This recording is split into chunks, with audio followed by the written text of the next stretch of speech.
Thank you, Mr. Chairman, and also Ranking Member Bost. I appreciate the opportunity to testify in support of H.R. 1355, which is the K2 Veterans Care Act.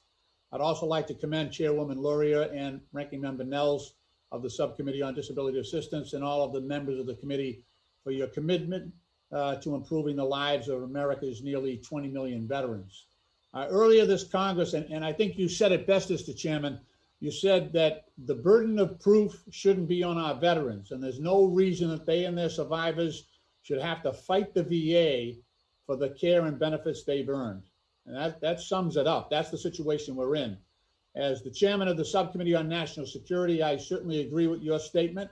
It's in line with this committee's landmark efforts to ensure that American veterans receive the health care and benefits that are commensurate with their service to our country.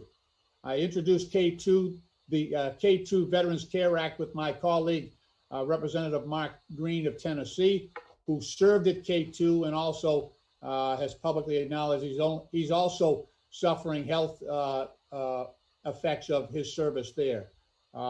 This legislation has over 70 bipartisan co-sponsors.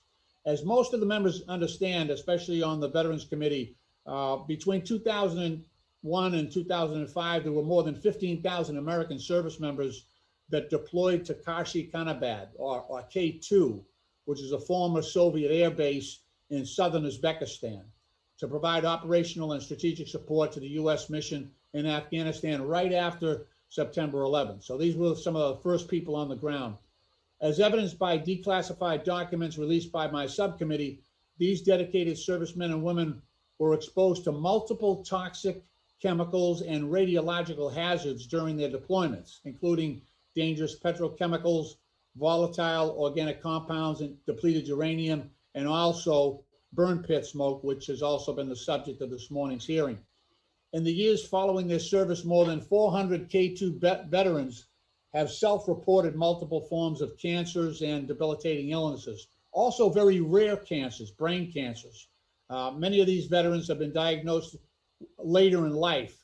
As a result, the burden of proof falls to the individual veteran when applying for health care or disability benefits from the VA to demonstrate that his or her illness is service-connected, which more often than not results in a denial.